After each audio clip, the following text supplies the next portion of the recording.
Amigos, bienvenidos a esta nueva emisión de Sin Filtros México.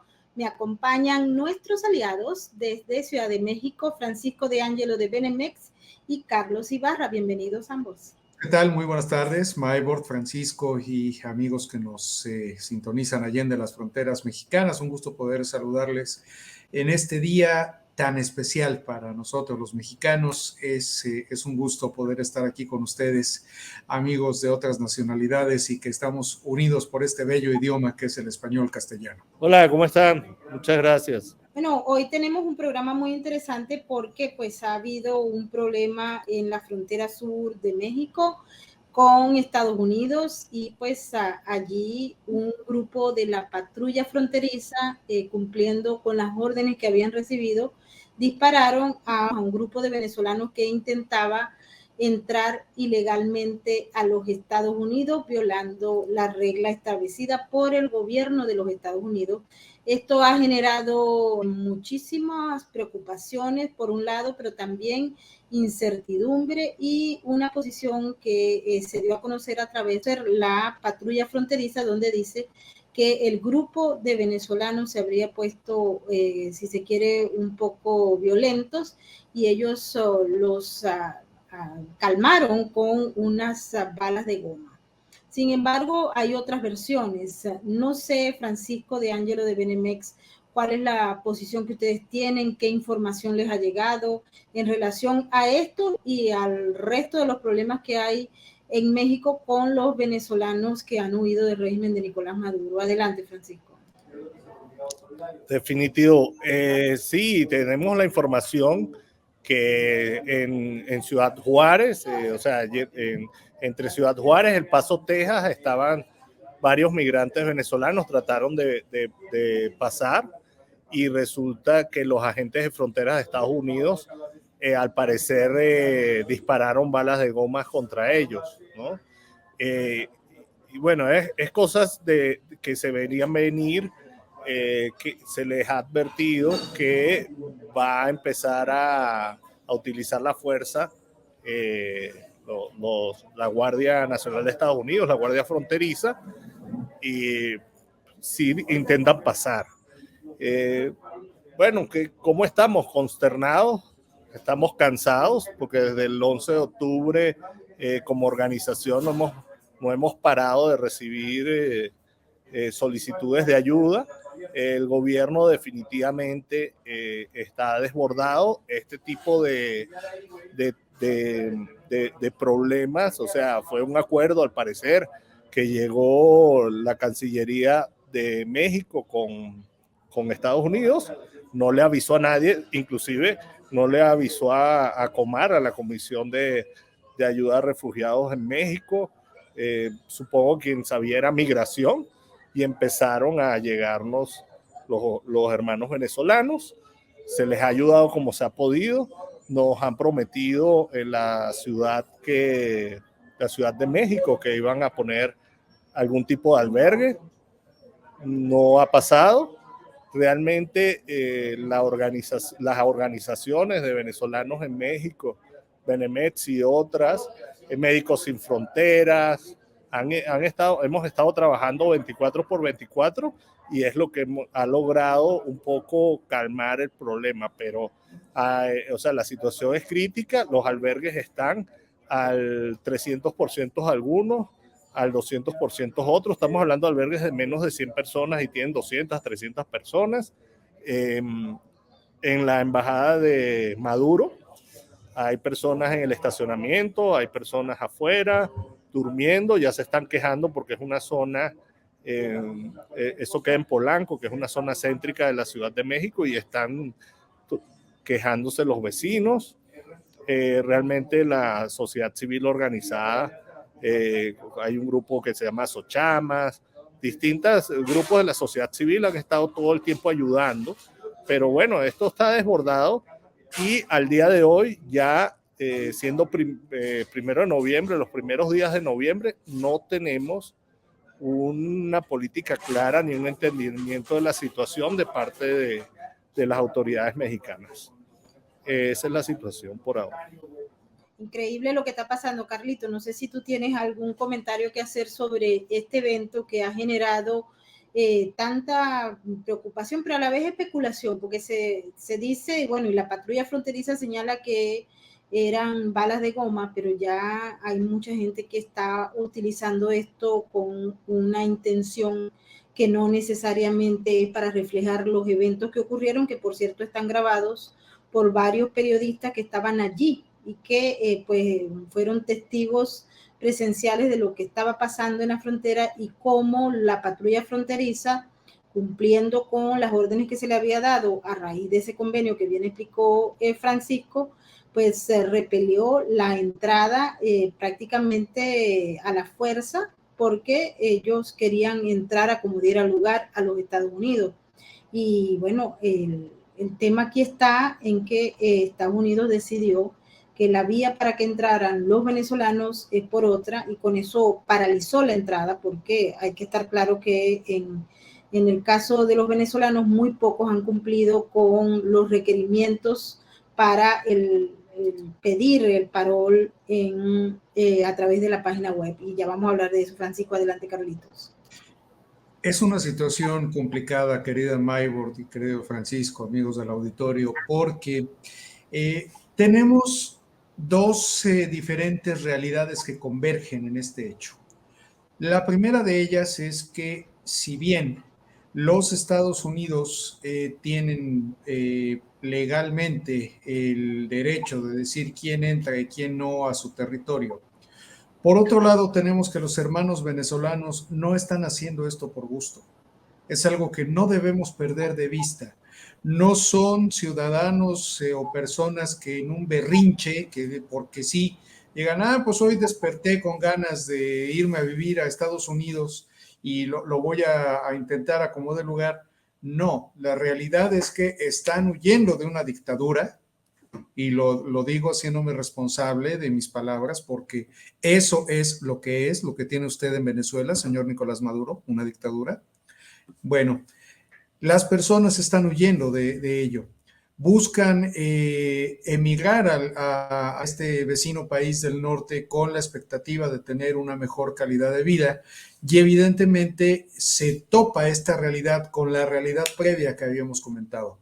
El derecho de los Estados Unidos a defender su frontera. Sin embargo, creo que sería importante resaltar que ante todo, y es los tratados internacionales, la prioridad siempre debe ser cuidar a las personas, cuidar y respetar los derechos humanos. Esta violencia de impulsar que las personas, si bien es cierto que los hermanos venezolanos que están allá en la frontera norte de México intentando ingresar a los Estados Unidos desde la zona fronteriza de Ciudad Juárez hacia El Paso, Texas, están desesperados. ¿Quién los motiva o quién les dice háganlo por la fuerza? Esto definitivamente, la experiencia como periodista me indica que suele haber alguna especie de liderazgo que suelen ser los propios polleros.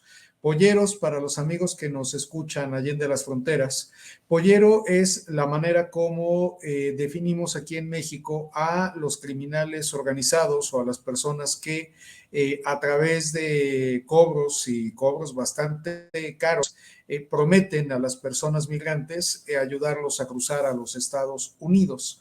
Muchas veces estos polleros lo que hacen es que incitan a estas personas que buscan emigrar, los incitan a la violencia, a buscar entrar por la fuerza, y ellos muchas veces lo que hacen en medio de esta confusión es que se escabullen. Por otro lado, pues están estos componentes, la desesperación en esta temporada, Ciudad Juárez y El Paso, Texas, ya en esta época del año suele ser una frontera, suele ser una zona bastante fría.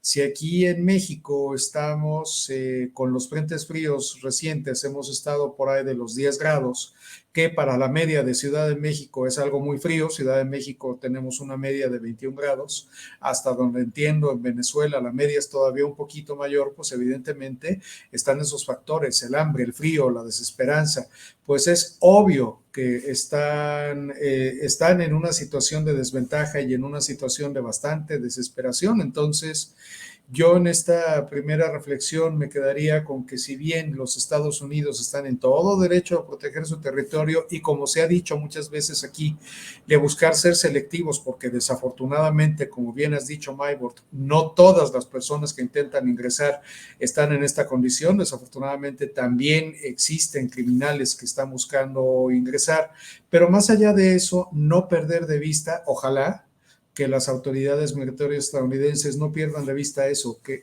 hay ahí un grupo de seres humanos buscando desesperadamente huir de una dictadura y que en muchas ocasiones estas políticas que están adoptando los Estados Unidos e incluso México, lo único que hacen es que al final del todo estas personas se vean orilladas a regresar a esa dictadura con el ingrediente adicional de que van a tener una etiqueta puesta por el régimen en sentido de que son, abro comillas, traidores a la patria. Y eso, amigos venezolanos, saben que en este tipo de régimen es algo que los dictadores no perdonan y buscarán hacerles la vida peor que anteriormente a que buscaran salir del país. Es mi primer comentario, Maybord, Francisco. Sí, gracias, Carlito. Quería preguntarle a Francisco si tiene nueva información sobre los que están pidiendo, es decir, aquellos que son patrocinadores de personas que quieren venir a los Estados Unidos con un permiso de 2 años y que posteriormente nadie sabe exactamente cuál va a ser el estatus migratorio. Adelante, Francisco. Tengo entendido que varios ciudadanos venezolanos han podido salir con el parole humanitario, ¿no? Que el parole humanitario es un programa del proceso migratorio anunciado por Estados Unidos, en el cual a los venezolanos que huyen de la crisis humanitaria se les da un permiso de ingreso a Estados Unidos si cumple con ciertas características, que entre ellos es el pasaporte vigente que casi nadie tiene, ¿no? Estar fuera de Estados Unidos, tiene que contar con un patrocinador, tener las vacunas. Entonces, si cumple con todo eso, aquí el tema es que migración, como no tiene entrada a México, les da una especie de salvoconducto, permiso para el parole, y resulta que cuando están saliendo hacia Estados Unidos, migración de los aeropuertos no está informada y no los está dejando salir. Ese es el problema que hemos visto. No es en muchos casos, estos son pocos, contados con las manos.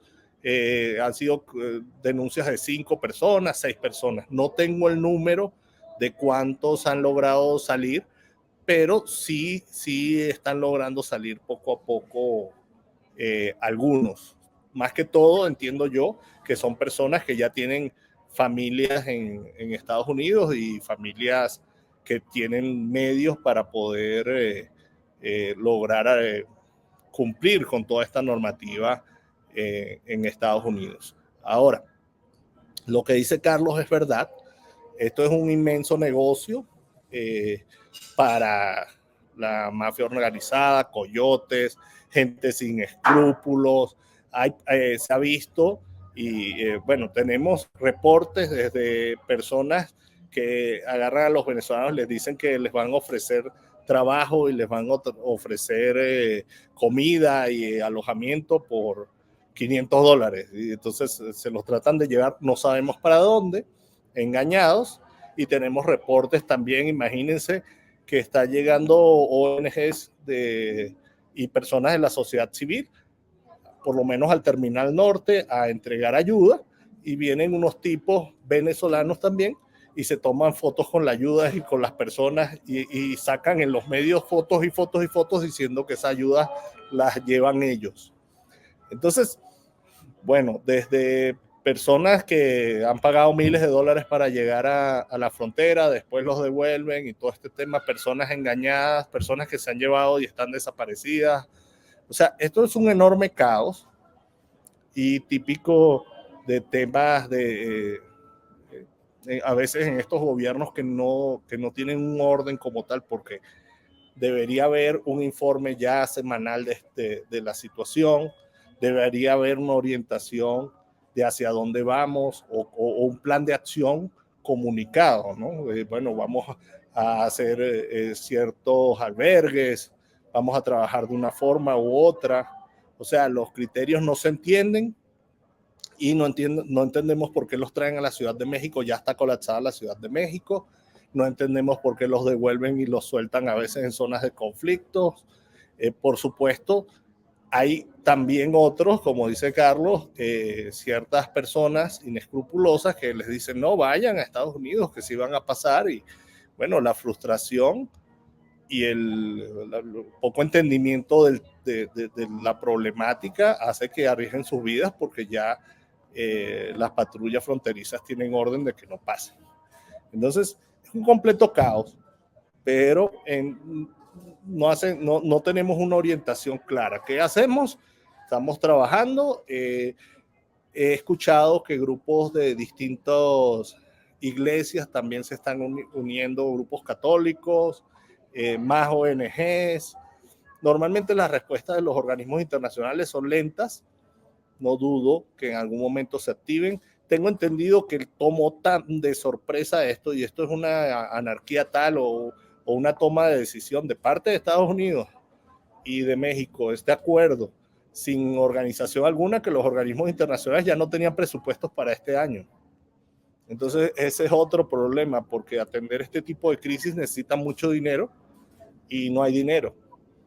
No sabemos quién va a pagar los pasajes de vuelta en los casos que se vaya a retornar gente, y sí tengo entendido que están saliendo vuelos para los que puedan pagar sus propios pasajes. Así está la situación.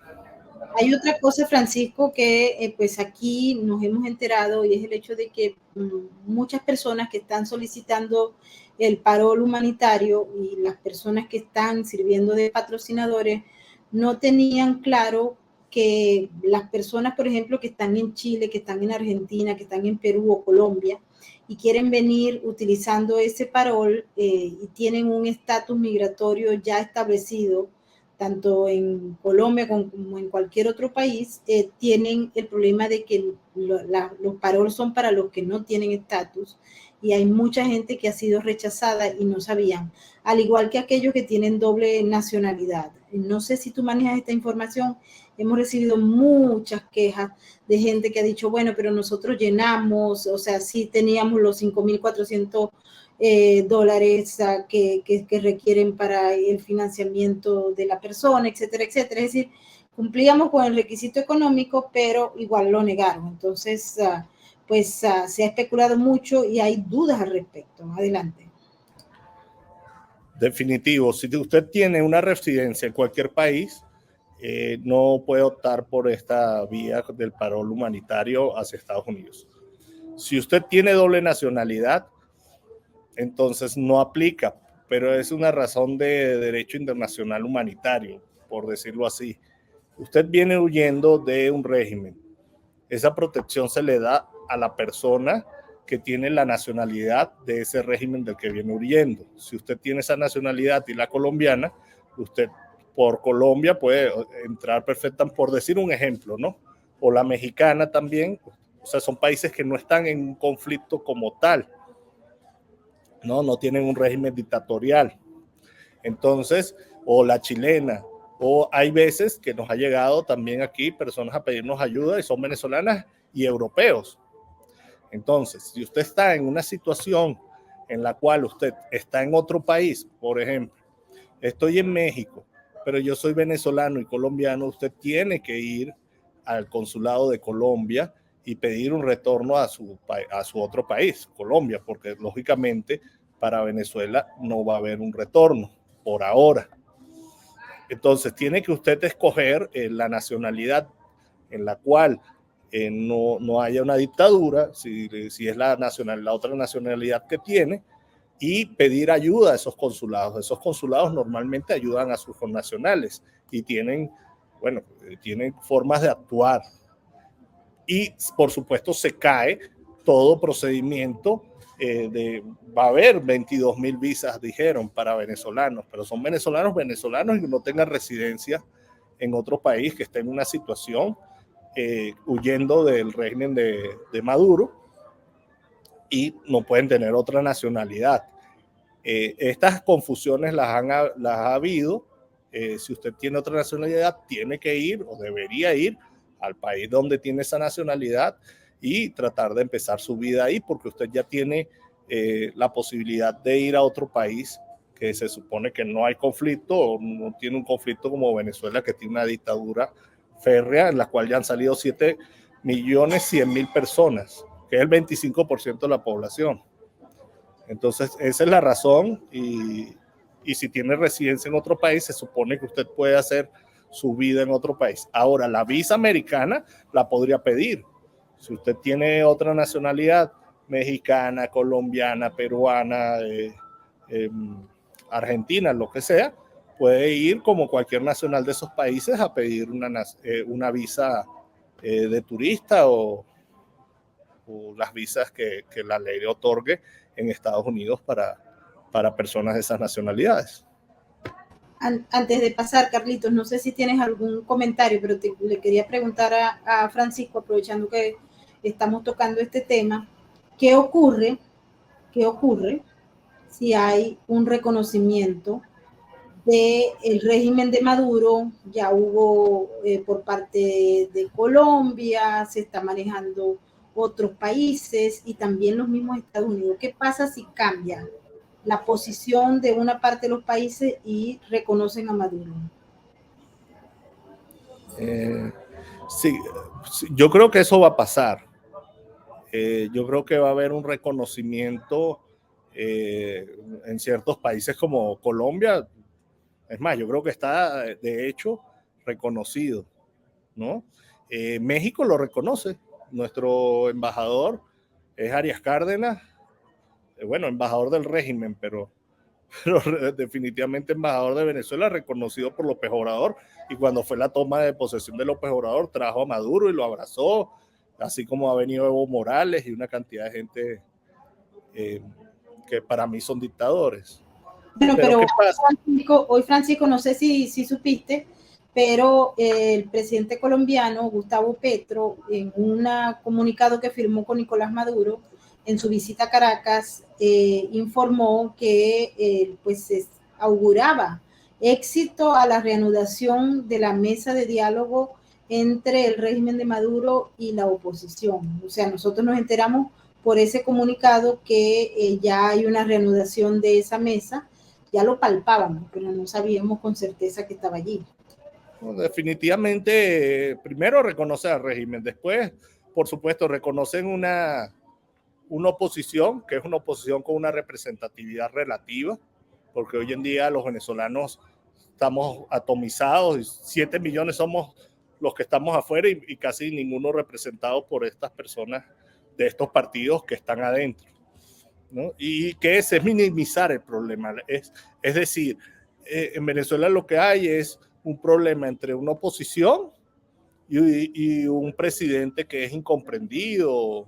Eso es más o menos por donde nos quieren llevar, y que lleven un acuerdo de un mal acuerdo, porque con un régimen militar es muy difícil llegar a un acuerdo balanceado, equitativo, democrático, ¿no? Seguramente un mal acuerdo para llegar a unas malas elecciones y quitar el carácter penal a estos problemas de derechos humanos que hemos vivido, que no prescriben, pero bueno, lo que tratan es de llevar a una transición en la cual se limpien un poco las caras de la dictadura, pero definitivamente esto no va a llegar, creo yo, a ningún lado. Pero por ahí va, ¿no? O sea, el régimen de Maduro, ahora ganando Lula, quién sabe qué pase ahí también. Y Petro lo reconoce, López lo reconoce, y todos los presidentes de ultraizquierda lo reconocen, o de izquierda. Ahora, el tema humanitario también se reconoce, porque, bueno, México es un país más que todo, el gobierno es un poco, inconsistente en ciertas cosas. Reconoce a Maduro, pero también reconoce que hay personas que están huyendo de la dictadura, y por eso les da refugio. Yo creo que, bueno, es bueno porque podría ser el extremo total, apoyo a Maduro y no reconozco aquello, ¿no? Pero bueno, por lo menos lo reconoce, es un avance que lo han hecho presidentes de centro derecha y de izquierda en este caso, en México, y menos mal. Ahora, la crisis humanitaria y el tema internacional humanitario es un tema reconocido mundialmente, está suficientemente documentado y así reconozcan todos los gobiernos, inclusive el de Petro, que tiene 2 millones de venezolanos ahí desplazados o que se han ido del régimen de Maduro, aunque lo reconozca y le parezca que es un presidente legítimo, la realidad es otra. Así es, la realidad es otra. Y hablando de Lula da Silva, ya vimos, Carlitos, que el presidente Andrés Manuel López Obrador pues está muy contento con la llegada de Lula al poder. Cuéntanos.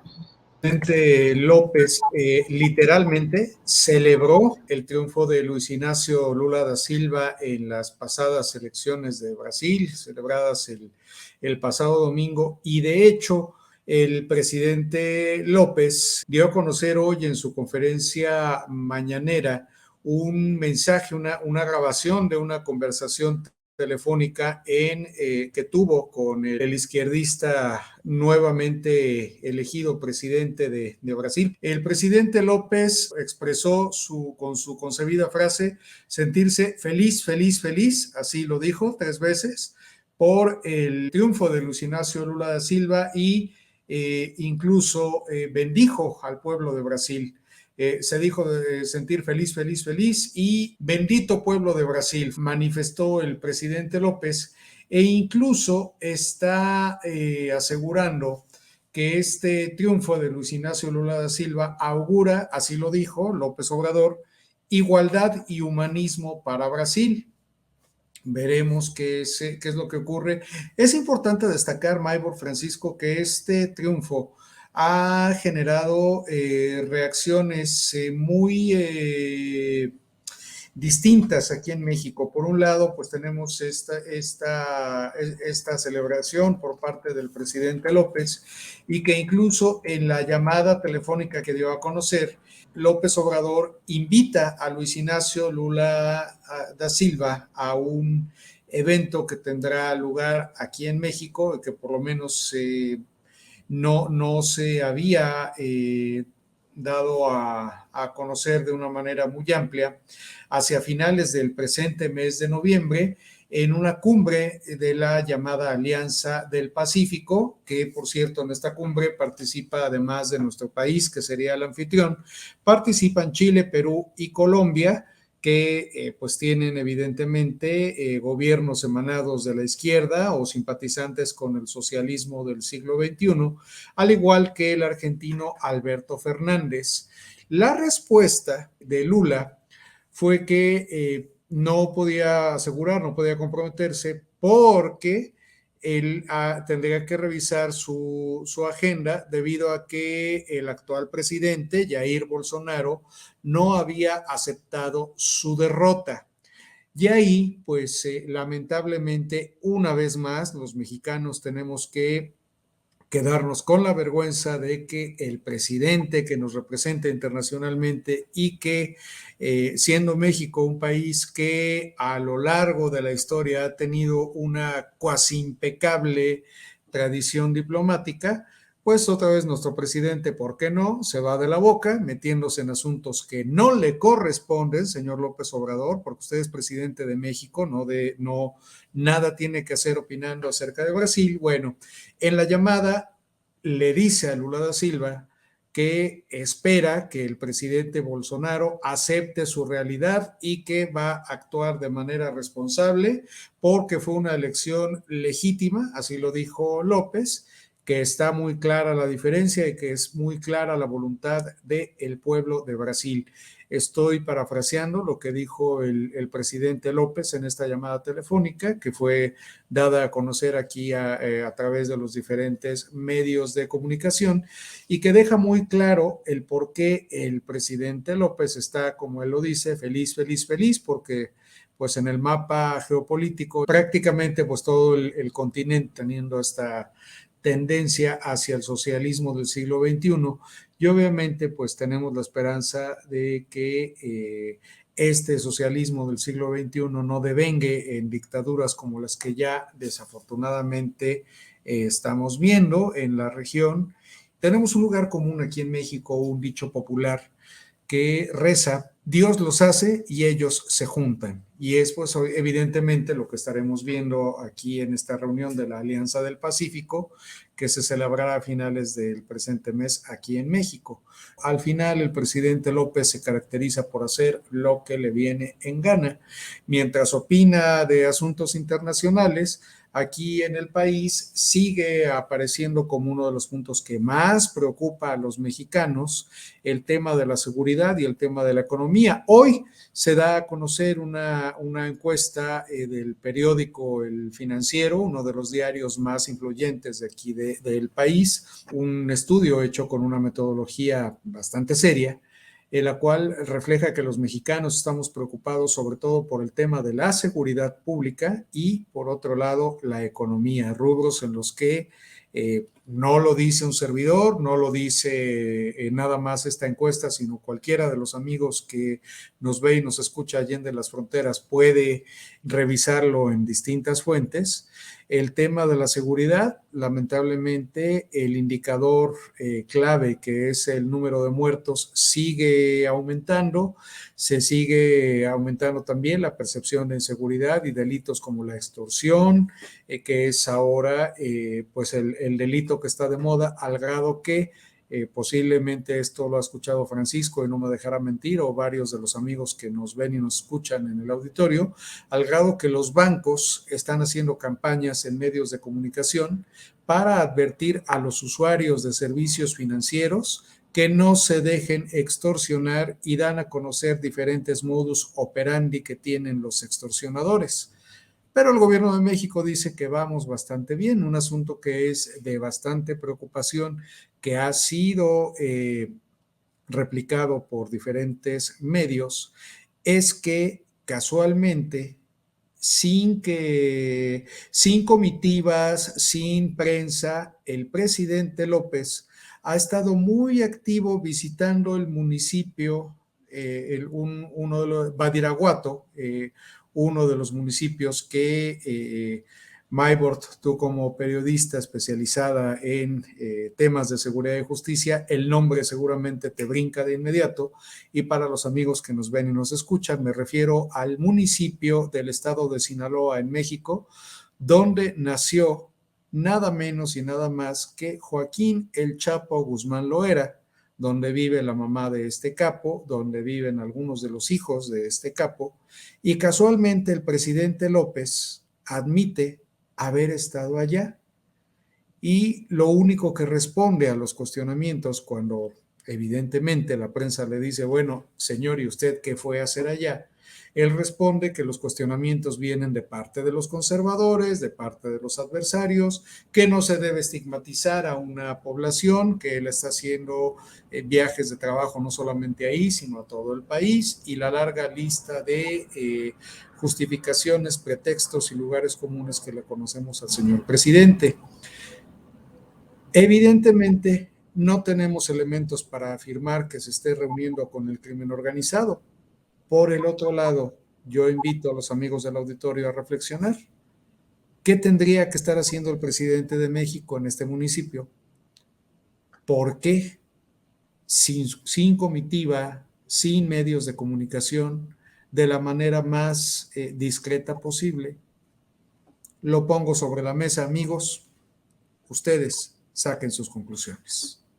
Así es, y hay otro tema que está sobre el tapete, Carlos, y es la reforma electoral propuesta por el presidente Andrés Manuel López Obrador, y prácticamente pues cambia una serie de elementos que son muy claves, como por ejemplo, dice que en su tarea está el reto constitucional que planea instaurar en México al menos 2 años de que termine el mandato, y que está, entre otras cosas, cambiando todo el tema de la propaganda, cómo hacer para que el órgano electoral maneje y tenga el control de las elecciones, y de acuerdo a un comunicado de la Comunidad Europea, también eliminaría 200 diputados, 32 senadores, reduce el financiamiento de los partidos políticos, cosa que es bastante grave porque allí es que aprovecha el crimen organizado transnacional, Carlito.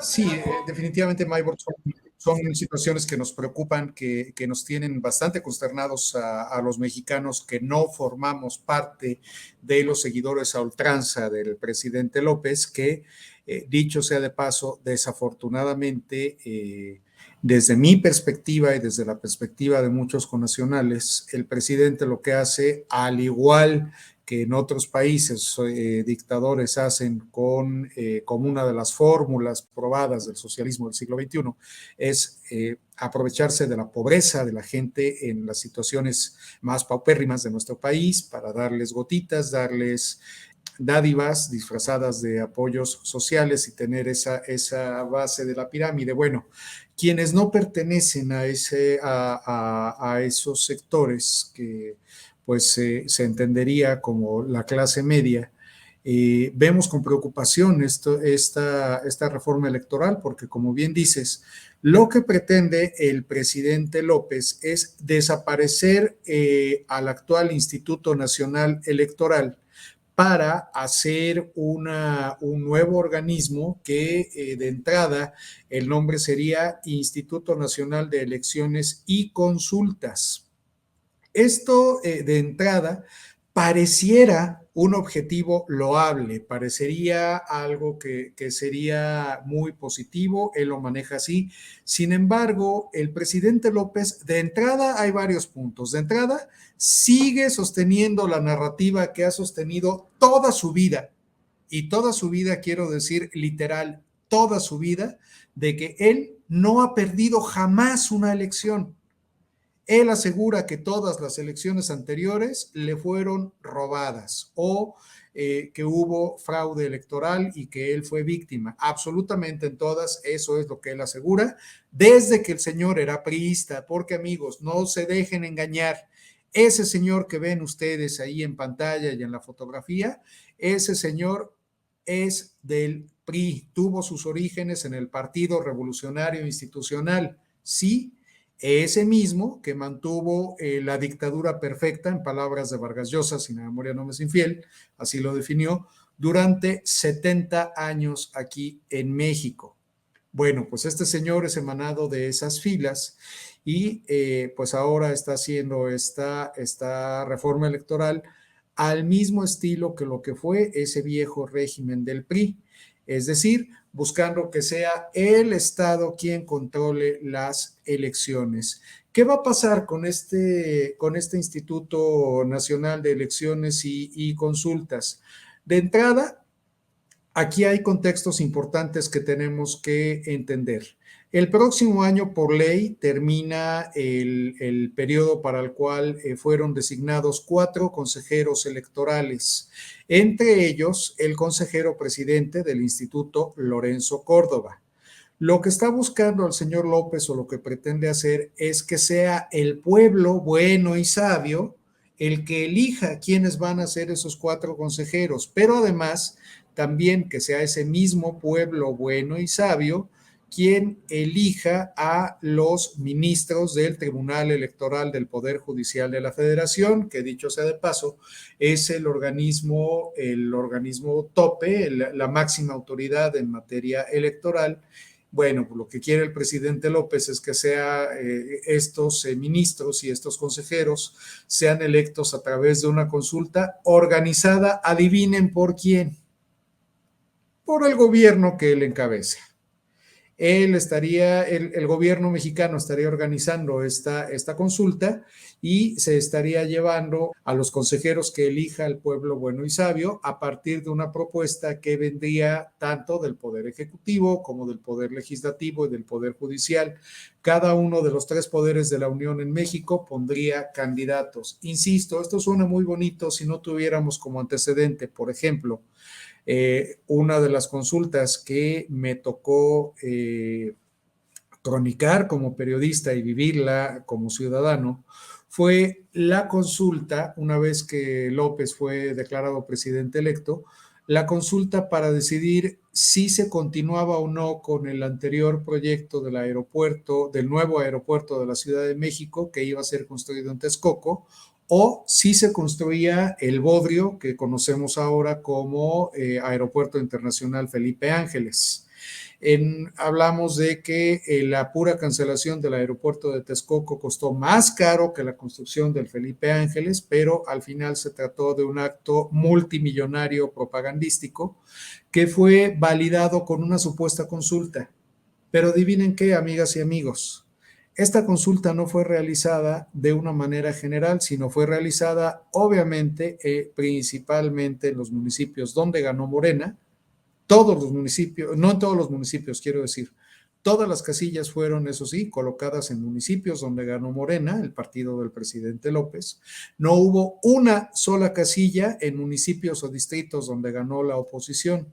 Y lo que es peor, fueron colocadas en todas partes, menos en donde viven los ciudadanos que utilizan los servicios del aeropuerto. La mayoría de las personas que votaron para la consulta del nuevo aeropuerto son personas que, y lo digo con mucho respeto, nunca han tomado un avión o que han tomado un avión una vez en su vida, etcétera. Es decir, un servicio que no utilizan.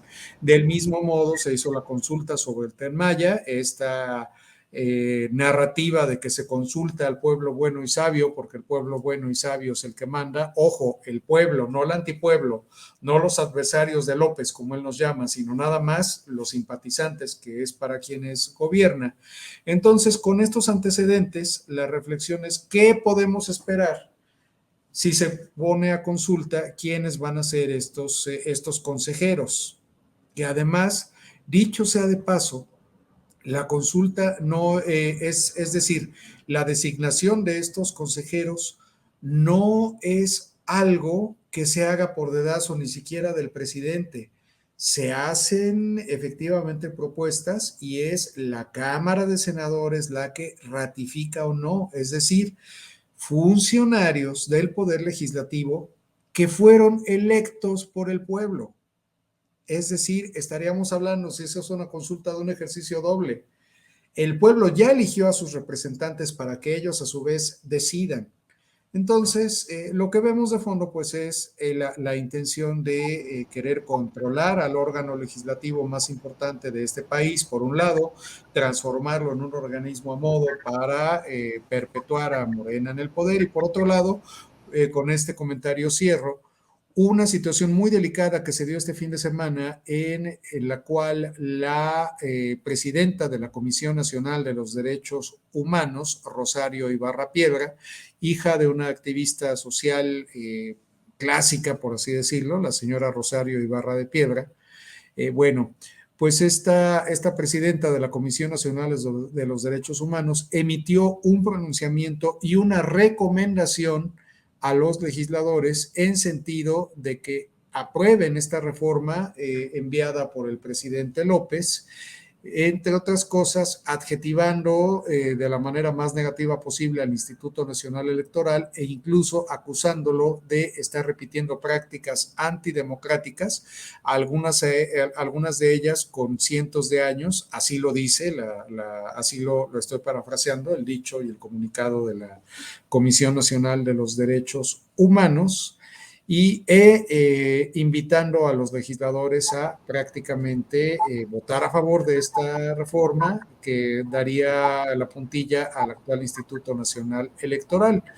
Basta decir que el INE lo que respondió con la ley en la mano es que la Constitución Política de los Estados Unidos Mexicanos, si la memoria no me es infiel, en su artículo 103, tiene un mandato específico a la Comisión Nacional de los Derechos Humanos en sentido de no meterse en asuntos electorales. La CNDH no tiene competencia en asuntos electorales, pero recordemos lo que es ya un clásico aquí en México, dicho textualmente por el presidente López: cuando algo no le conviene, simplemente dice con que no me vengan con que la ley es la ley. Así es, bueno, pero ya vemos y observamos cómo México está caminando pasito a pasito hacia un modelo autoritario. Bueno, hemos llegado al final de esta emisión, se nos agotó el tiempo, de hecho nos pasamos un poquitito, pero queríamos llevarle todos los detalles de lo que está ocurriendo en México con Carlos Ibarra y con Francisco de Ángelo de Benemex. Así es que nos despedimos hasta la próxima emisión del día martes con Sin Filtros México. Francisco, Carlos. Un gusto saludarles desde México, aquí con la ofrenda de muertos aquí detrás. Bueno, hasta luego. Y lo que quería yo cerrar con este comentario de la reforma electoral es que no creo que los partidos de oposición la aprueben, porque va a eliminar más de 200 diputados, le va a quitar financiamiento a los partidos políticos y puede ser también un paso para aprobar algún tipo de reelección presidencial. Y con eso se las dejo. Hasta luego. Así es, se parece muchísimo, ¿verdad?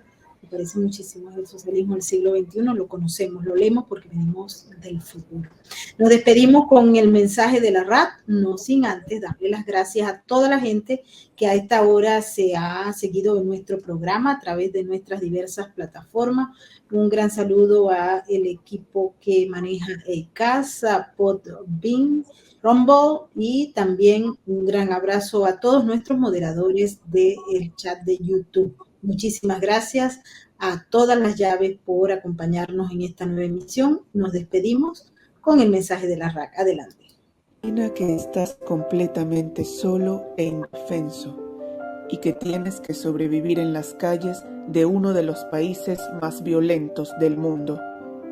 Imagina que no puedes hablar, que tienes 4 días sin comer, que tienes sed y no encuentras agua, que te golpean mientras intentas dormir y que eres invisible para quien puede ayudarte. Ahora sabes lo que siente un animal abandonado. La red de apoyo canino trabaja desde hace 15 años para cambiar esta realidad. Gracias a sus programas, miles tienen hoy una familia. La calle no es hogar. Conócenos, síguenos, únete a la RAC. Juntos salvamos vidas.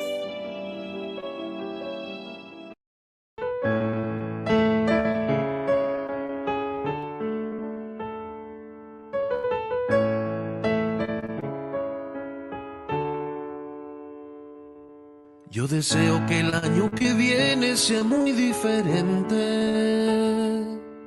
y que nuestros países no insistan comprando quimeras, que la izquierda no siga adueñándose del continente,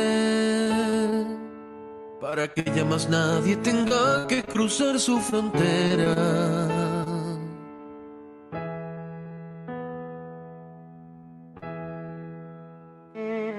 Yo deseo que Maduro lo atrape en una madrugada,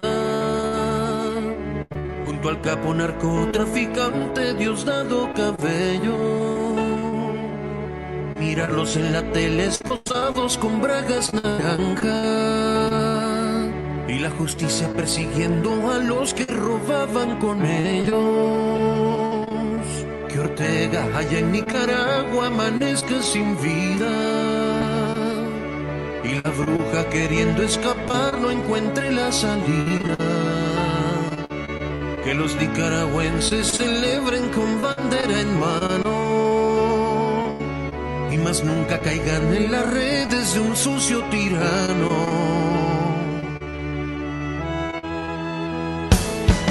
Esos son mis deseos para el año que viene, que caiga la izquierda en su plan de aplastarnos a todos. Que los ignorantes dejen de votar estas mierdas para ver si al fin logran abrir los ojos. Los ojos. A Díaz Canel allá en Cuba lo apresen mientras muere Raúl Castro. Y que de esta triste dictadura no quede ni el rastro. Se caiga a pedazos la izquierda allá en la Argentina,